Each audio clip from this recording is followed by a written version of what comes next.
고린도전서 4장 14절에서 21절까지 말씀이 되겠습니다. 고린도전서 4장 14절에서 21절 한 절씩 서로 교독하겠습니다. 내가 너희를 부끄럽게 하려고 이것을 쓰는 것이 아니라 오직 너희를 내 사랑하는 자녀같이 권하려 하는 것이라. 그리스도 안에서 우리만 수심이 있으되 아버지는 많지 아니하니 그리스도 예수 안에서 내가 복음으로써 너희를 알았습니다. 그러므로 내가 너희에게 권하노니 너희는 나를 본받는 자가 되라. 이로 말하면 내가 주주 안에서 내 사랑하고 신실하고 디모데를 너희에게 보냈으니 그가 너희가 알고 그리스도 예수 안에서 나의 행사 곧 내가 각 교회에서 가르치는 것을 생각나게 하니라. 어떤 이들은 내가 너희에게 나가지 아니할 것 같이 스스로 교만하여졌으나 주께서 허락하시면 내가 너희에게 소풀이 나아가서 교만한 자들의 말이 아니라 오직 그 능력을 알아보겠으니 하나님의 나라는 말에 있지 아니하고 오직 능력에 있음이라. 너희가 무엇을 원하느냐? 내가 너희를 가지고 너희에게 나아가랴. 사랑과 온유한 마음으로 나아가랴. 아멘. 하나님의 나라, 다른 말로 이 천국은 신약 성경에서 가장 중요한 개념이고 예수님께서 전하신 메시지의 핵심입니다. 그렇기 때문에 우리가 하나님의 나라, 천국을 바르게 이해하지 못하면 성경을 이해하는 것도 어렵고 또 예수님의 핵심 메시지를 이해하는 것도 불가능합니다. 그런데 참 안타깝게도 많은 그리스도인들이 하나님의 나라, 천국 그러면 단순히 죽은 이후에 가는 것이라는 편견을 갖고 있습니다. 천국은 이 땅에서는 경험할 수 없고 죽은 이후에만 있는 것이라고 생각하는 사람들이 많아요. 그래서 천국이 있는지 없는지 잘 모르겠다는 사람도 굉장히 많습니다. 제가 우연히 그 나훈아라는 그 가수의 노래 중에서 그 테스 형이라는 노래가 있더라고요. 거기에 보면은 그 가사의 끝부분이 이렇게 돼 있어요. 먼저 가본 저 세상 어떤가요, 테스 형? 그러면서 가보니까 천국은 있던가요, 테스 형? 그래요. 그러니까 이 말의 의미를 이렇게 잘 곱씹어 보면 굉장히 부정적이고 냉소적입니다. 그런 거 없지 않느냐 이런 거죠. 많은 사람들이 천국에 대해서 이렇게 생각하는 것은 타종교회에서 받은 영향입니다. 성경에서 말씀하는 하나님 나라, 예수 그리스도께서 말씀하시는 하나님의 나라는 죽은 이후에만 경험하는 것이 아니라 이 땅에서 얼마든지 경험할 수 있는 거라는 거예요. 그렇기 때문에 천국이 있는지 없는지 의심할 수 없다는 것입니다. 그런데 불행하게도 고린도 교회 사람들은 예수님을 믿었지만 천국을 제대로 경험하며 살지는 못했어요. 본문을 통해 고린도 사람들이 하나님의 나라, 즉 천국을 경험하지 못하며 살았던 이유가 무엇인지 분명하게 이렇게 말씀하고 있어요. 한마디로 하나님의 나라는 말에 있는 것이 아니라 능력에 있다. 그렇다면 오늘은 이 말씀의 의미가 무엇인지를 생각해 보면서 은혜를 나누고자 합니다. 그리스 사람들은 철학의 본고장 사람들답게 말을 참 잘했습니다. 그리스 사람들은 어릴 때부터 논리학이나 수사학이나 웅변술과 같은 기초 과목을 공부합니다. 그래서 그런 것을 배우지 않는 다른 지역의 사람들보다 말을 훨씬 더 조리 있고 설득력 있게 말을 했어요. 이 고린도 사람들도 그리스 사람들답게 참 말을 잘합니다. 말을 잘하는 것은 축복이죠. 자기의 생각을 조리 있게 분명하게 이렇게 말을 하는 것은 매력적으로 보일 수 있습니다. 그런데 말만 잘하는 것은 축복은 아니에요. 말의 인격이 따라주지 않으면 그 말 잘하는 것이 결코 매력적으로 보이지 않고 덕을 세우지 못합니다. 여러 사람이 말을 하는데 혼자 대화를 주도하고 자기 생각과 주장을 일방적으로 강요하는 듯한 그렇게 대화를 주도하는 사람들이 있는데 그런 사람들은 가까이 하고 싶은 마음보다는 오히려 피하고 싶은 마음이 더 들지요. 요즘 우리가 새벽 묵상을 통해서 보는 것처럼 욥의 세 친구들 엘리바스, 빌닷, 소발은 말을 참 잘합니다. 이 세 친구들은 아는 것도 굉장히 많아요. 그래서 이 친구들이 하는 말을 잘 들어보면 틀린 말이 없고 모두 그 말이 이치에 맞습니다.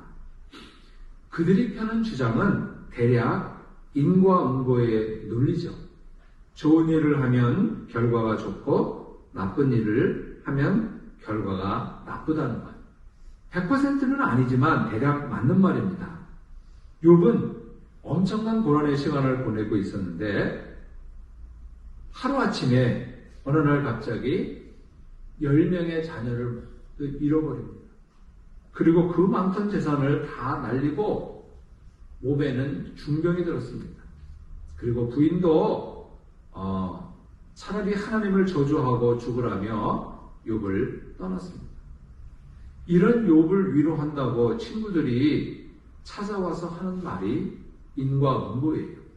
그래서 그들은 욥에게 이런 고통의 시간을 내가 보내고 있는 이유는 뭔가 너에게 잘못이 있기 때문이다. 그렇기 때문에 더 이상 버티지 말고 회개하라 이렇게 강요합니다. 친구들이 하는 말은 욥에게 위로를 주는 것이 아니라 오히려 큰 상처를 줍니다. 욥의 친구들이 하는 말을 들어보면 다 틀린 말이 아니라 맞는 말이에요. 그런데 상대에게 위로를 주기는커녕 고통이 더해질 뿐입니다. 이유는 무엇일까? 그들에게는 공감 능력이 없습니다. 맞는 말을 하면 상대가 감동하고 자기 행동을 바꿀까요? 욥이 지금 고난받는 것이 정답을 몰라서 고난을 받는 것이겠습니까? 그렇지 않은 거예요. 우리 교우들 중에서 어려움을 겪는 다른 지체들을 찾아가서 위로하는 분들이 있습니다. 이게 참 좋은 거죠. 아파하는 지체를 찾아가서 위로할 때 꼭 말을 하지 않아도 돼요. 말을 해야만 위로를 줄 수 있다는 그런 강박관념에서 벗어나는 것이 좋습니다. 어떤 때는 말을 안 하는 게 더 좋아요. 오히려 말을 하지 않고 고통받는 지체의 손을 잡아주고 그 마음에 공감해주고 그 아픔에 참여해주는 것이 훨씬 더 좋아요. 근데 어떤 분들은 위로한답시고 안 하면 더 좋을 말을 해요. 하나님이 크게 쓰시려고 그래. 이 고난은 하나님이 크게 쓰시려고 그래. 이런 말은 차라리 안 하는 게 더 좋지요. 여러분, 유능한 상담자는 어떤 사람이냐면 내담자에게 자기의 생각을 논리 있고 설득력 있게 말하는 사람, 그런 사람이 훌륭한 상담자가 아니에요. 훌륭한 상담자는 내담자의 말을 공감해주고 잘 들어주는 사람입니다. 그래서 내담자의 아픔에 공감해주면서 그 말을 잘 들어줘서 내담자 스스로 자기 문제를 말하게 하고 그 말하는 과정에서 스스로 자기 문제에 맞닥뜨리게 하고 스스로 문제 해결의 정답을 찾게 하는 사람, 그 사람이 훌륭한 상담자입니다. 그러니까 훌륭한 상담자는 말을 잘하는 사람이라기보다는 잘 들어주는 사람이 훌륭한 상담자가 될 수 있죠. 근데 고린도 교회 사람들은 뛰어난 언변과 논리와 설득력을 가지고 다른 사람을 섬겨주고 세워주는 것이 아니라 오히려 자기의 능력을 자랑하고 자기의 은사를 과시해요.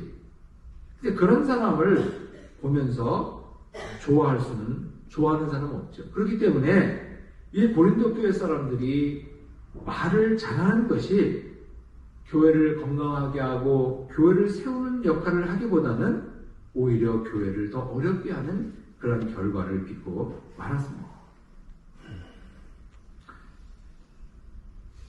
논리적인 일관성, 설득력 있는 이 말로 하나님 나라가 전해지는 것도 아니고 세워지는 것도 아니라는 거예요.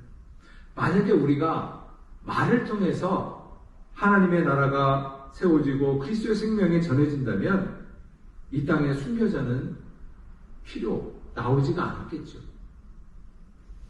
사도 바울은 고린도전서 13장을 통해서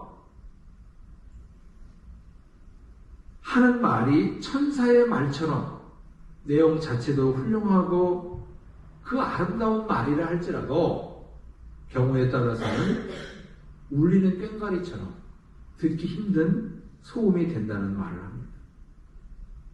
그러니까 하나님의 나라는 말에 있지 않고 능력에 있다. 본문 15절에 보시면 그리스도 안에 일만 스승이 있으되 아버지는 많지 않다 그래요. 일만 스승에서 스승이라는 말은 당시에 가정교사를 말하는 겁니다. 소피스트들을 말하는 거죠. 그러니까 우리 성경 옛날 번역으로 말하면 몽학선생을 말하는 거죠.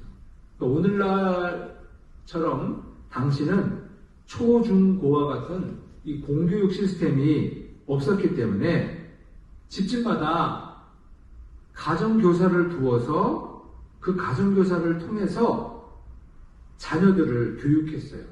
학교를 보낼 수 없으니까, 학교가 없으니까. 그래서 가정에서 이 소피스트들, 모학선생, 이 가정교사를 두어서 그들에게 기본적인 자녀의 예절 교육이나 앞서 말씀드린 논리학이나 수사학이나 웅변술과 같은 기초 학문을 가르쳤습니다.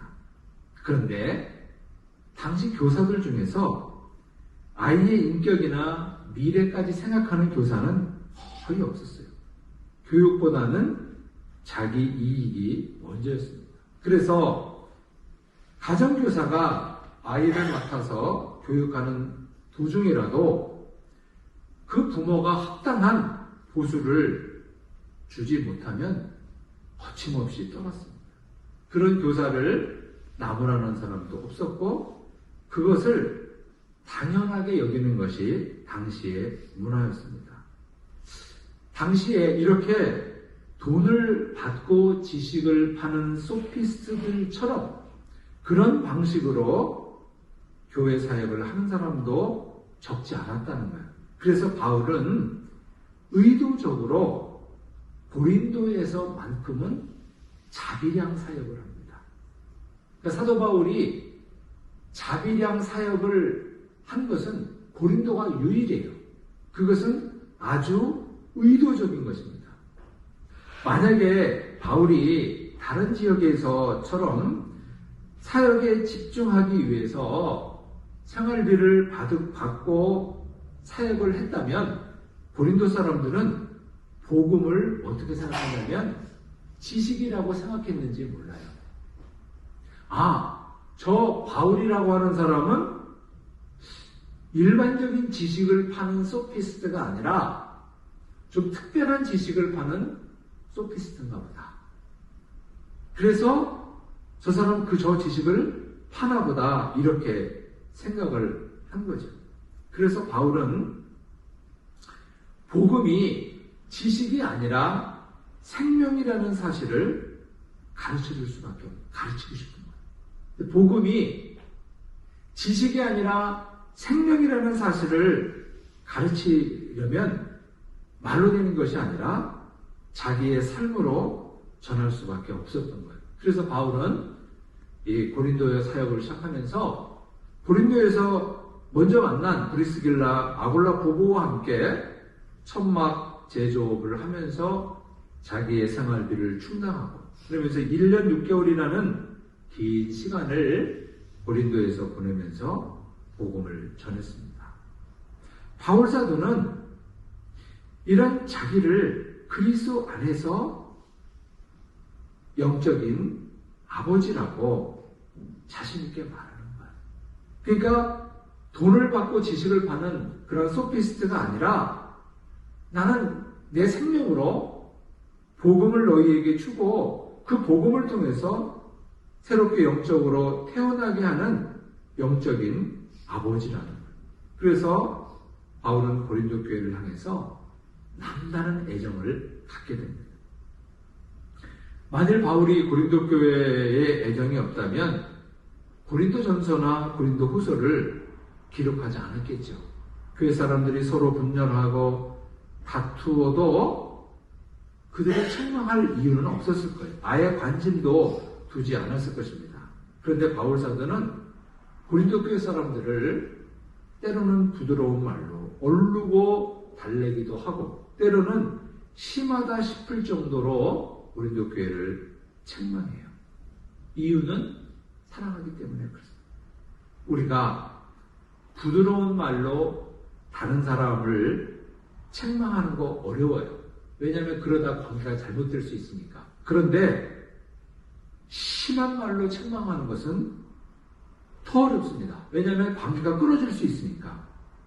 그런데 상대가 내 자식이라면, 상대가 내 자식이고 그 자식이 분명히 잘못되고 있다면 부드러운 말로 얼르고 달래기만 하는 아버지는 없을 거예요. 심한 말을 해서라도 돌아올 수 있다면 그런 말로 혼내고, 심하면 매를 들어서라도 그 자식을 꾸짖을 것입니다. 이유는 사랑하기 때문에 그렇다. 그러니까 바울이 고린도 교회를 향해 그렇게 해요. 이유는 바울이 복음을 통해서 고린도 교회 사람들을 낳았다고 생각합니다. 영적인 아버지라고 생각하니까 아버지가 아들을 대하듯이 고린도 교회를 사람들을 책망하기도 하고 꾸짖기도 하고 얼르기도 하고 달래기도 하는 거죠. 이렇게 고린도 교회 사람들을 사랑할 수 있었던 그 원인이 무엇인가? 그것은 말씀에 사로잡혀서 그 말씀을 따라 살았기 때문에 그렇다. 이것이 능력이다. 여러분, 유명한 헨리 나우엔이라는 사람이 있죠. 우리 헨리 나우엔은 예수의 신부예요. 그렇지만 우리 개신교 영성에도 굉장히 영향을 많이 미친 분인데, 이 헨리 나우엔은 노틀담 대학과 예일과 하버드에서 교수 생활을 했던 분이고 철학과 심리학을 가르쳤던 분인데, 이분은 페루 리마에서 가난한 자를 위한 사역을 또 했었습니다. 그러다가 인생 말년에는 토론토 라브리 공동체에서 정신박약아 지체 부자유자들을 섬기다가 그곳에서 돌아가신 분인데, 이 헨리 나우엔이 인도의 캘커타에 가서 그 테레사 수녀를 방문합니다. 그 테레사 수녀의 그 멋진 사역을 보면서 굉장히 깊은 감동을 받았다 그래요. 그래서 이 헨리 나우엔 신부가 테레사 수녀에게 물었습니다. 수녀님이 이렇게 사역을 잘하는 특별한 비결이 있습니까? 그랬더니 그 테레사 수녀가 방긋 웃으면서 그냥 말씀을 따르려고 노력할 뿐이지요, 이렇게 가볍게 대답하더라는 거예요. 사실 사도 바울이 그랬거든요. 인간적으로 보면 고린도 교회가 사도 바울에게 많이 지나치게 잘못한 점이 많아요.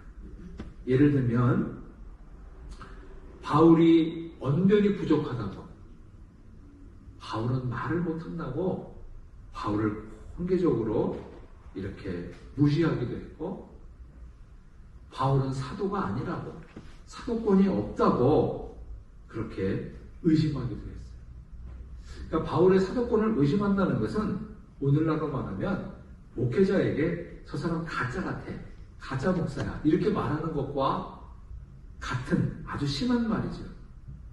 그럼에도 불구하고 바울은 이 고린도 교회 사람들을 품어줍니다. 이유는 자식이라고 생각하기 때문에 그런 거예요. 바로 이런 것이 능력이라는 거예요. 하나님의 나라는 말에 있는 것이 아니라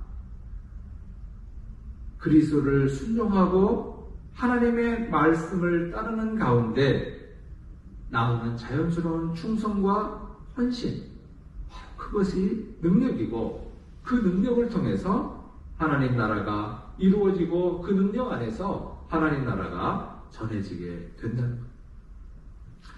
본문 16절 말씀을 보시면 사도 바울은 고린도 교회를 향해서 너희는 제발 나를 본받는 자가 되라 이렇게 권고해요. 나를 본받는 자가 되라. 그것도 제발 나를 본받는 자가 되라. 이런 말이 나오는데 이런 말씀은 본문에만 나오는 게 아니라 고린도전서 11장에도 나오고요. 빌립보서 3장에도 나옵니다. 겸양지덕에 익숙한 우리 한국 사람들은 이런 말을 들으면 좀 당황할 거예요. 아, 이 바울이라는 사람이 엄청나게 교만한 사람인가 보다. 어떻게 자기를 본받으라 그래? 이렇게 생각할 수가 있어요. 근데 그런 의미가 아니고요. 바울이 자신을 본받으라고 말한 이것은 뭐냐면 뛰어난 언변으로 자기를 높이고 남을 낮추고 그래서 갈등이 발생하는 이러한 삶이 아니라는 거예요. 그러니까 고린도 교회 사람들은 이렇게 스스로 자기를 높이고 남을 낮추는 것이 왕노릇이라고 생각했는지 몰라요. 그것이 왕노릇이 아니고 그것은 세상에 속한 왕노릇인지는 모르겠으나 그리스도 안에서 예수께서 보여주신 왕노릇의 모범은 아니라는 거예요. 예수님은 오히려 자신을 낮추고 다른 사람을 섬겼는데 그것이 진정한 왕노릇이라고. 이 바울은 예수님을 모방해요. 예수님을 모방하는데 그래서 예수님을 모방하면서 그 말씀을 따르면서 모방해요. 그 모방하는 거기에 능력이 있는 거예요. 그래서 이것을 바울이 예수님을 모방하고 예수님을 본을 따라 살아가는 이것처럼 너희들도 내가 그렇게 예수를 본받는 것처럼 너희들도 그렇게 예수를 따라가라. 바로 이 말이죠. 그렇기 때문에 너희는 나를 본받는 자가 되라. 이 말은 바울이 교만해서 하는 말이 아니라 바울이 주님을 섬기듯이 하라는 것이기 때문에 오히려 교만한 말이 아니라 예수 그리스도께 영광을 올려드리는 그런 말이 되는 거죠. 그래서 이 고린도 교회 사람들이 이 뛰어난 언변을 통해서 서로 다투고 분열하면서 자기 논리를 앞세워서 나는 이런 이유를 통해서 나는 바울파고 나는 이렇고 이래서 나는 개밥하고 나는 이렇고 해서 아볼로파고 나는 이렇게 해서 그리스도파다. 이런 거는 그리스도의 정신과는 아무런 관계가 없다. 여기에는 끝없는 분쟁과 다툼이 있을 뿐이라는 것입니다. 아주 구체적으로 이 고린도전서 11장 1절에 보면 바울 사도는 내가 그리스도를 본받는 자 된 것 같이 너희도 나를 본받는 자가 되라 이렇게 말해요. 구체적으로 이 이야기죠. 여기서 중요한 것은 본이라는 말이 참 중요합니다. 본.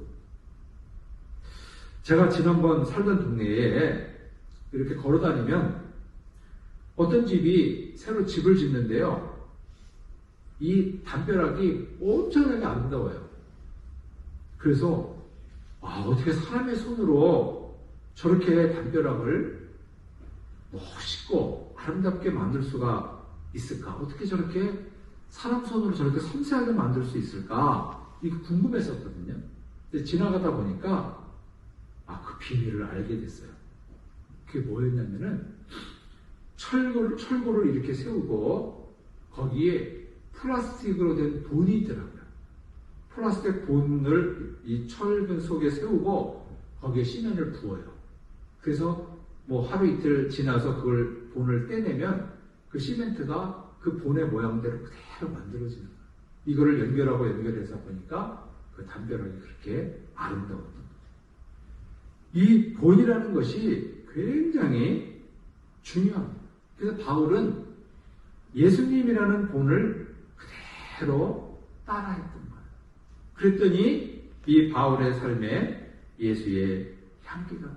그래서 바울은 지금 내가 예수님이라는 그 본을 그대로 따라하는 것처럼 너희들도 내가 하는 그것처럼 너희들도 예수라는 그 본을 따라 그렇게 하라 하는 거예요. 그런데 사실 이 고린도 교회의 현실은 소피스트들, 돈을 받고 지식을 파는 당시 가정교사들의 본을 더 많이 따랐던 것입니다. 그래서 바울은 그렇게 제발 하지 말고 예수라는 그 본을 따라 살아가라 이렇게 말합니다. 그래서 하나님의 나라, 천국은 이의 본을 따라 살아가는 바울처럼 그렇게 예수라는 그 본을 따라가고 그 예수의 말씀에 순종하는 그 삶에 하나님 나라가 있고 그 삶을 통해서 천국이 전해진다는 것입니다. 이제 말씀을 정리하겠습니다. 우리가 예수를 믿으면서 하나님의 나라, 천국을 누리지 못하고 산다면 불행한 일이죠. 안고 없는 찐빵, 그걸 먹으면서 내가 찐빵을 먹었다고 말하면 곤란한 거죠. 하나님 나라는 내가 주장하고 군림하는 것에 있는 것이 아니라 자신을 낮추고 섬기는 데 있다. 너희는 제발 나를 본받으라 하는 이 바울의 말을 빌리면 예수님이라는 본을 따르는 사람만이 하나님 나라를 누릴 수 있고 하나님 나라를 전할 수 있고 하나님 나라를 확장해 갈 수 있다는 거예요. 예수님이라는 그 본을 따르지 않으면 자기가 만든 그 본을 따라하면 하나님 나라를 누릴 수 없고 전할 수 없다는 거예요. 여러분 우리 중에 정말 좋은 본이 있다. 그거는 굉장히 행복합니다. 좋은 본은 내가 그 본을 봤을 때 따라하고 싶은 족보가 있는 거죠. 그래서 그대로 따라하면 굉장히 좋은 것이 될 수 있는 거예요. 예를 들어서 옷을 잘 못 만드는 사람도 좋은 본만 있으면 그 본을 따라서 그대로 그려서 오리고 이렇게 박음질을 하면 꽤 괜찮은 옷을 만들 수가 있는 거죠. 특별히 자녀들이 자기 부모를 좋은 본이라고 생각한다면 그것은 부모나 자녀들 모두에게 큰 축복입니다. 자녀들이 우리 아버지, 우리 어머니의 인생을 나는 본받고 싶다. 그래서 우리 아버지, 어머니의 인생을 내가 따라하고 싶다고, 모방하고 싶다고, 본받고 싶다고 말한다면 그 부모의 인생은 세상의 평판과 관계없이 성공한 인생이에요. 그리고 그 자녀도 부모도 모두가 다 행복하고 성공한 인생입니다. 저의 그 선배 목사님들 중에서 어떤 분들이 그래요. 나는 아무개 목사님처럼 은퇴할 거야. 그래. 나는 아무개 목사님처럼 은퇴할 거야. 그렇게 말하더라. 그 김동호 목사님이 은퇴하기 전에 늘 그분이 나는 임택진 목사님처럼 은퇴할 거야. 그런 말을 참 자주 하셨어요. 그러니까 이분은 그 임택진 목사님이 너무 멋있는 거야. 그러니까 나는 그렇게 은퇴할 거야. 이게 뭐냐면 본이에요, 본. 그 본을 그대로 따라하는 거야. 그러면 따라하는 그 본을 보인 사람도 좋지만 따라하는 사람도 엄청나게 성공할 수 있는 거야. 나는 아무개 목사님처럼 은퇴할 거야. 그렇게 한 분들이 정말 은퇴하고 나서 존경받는 분들이 굉장히 많이 있습니다. 여러분, 우리가 가정에서, 교회에서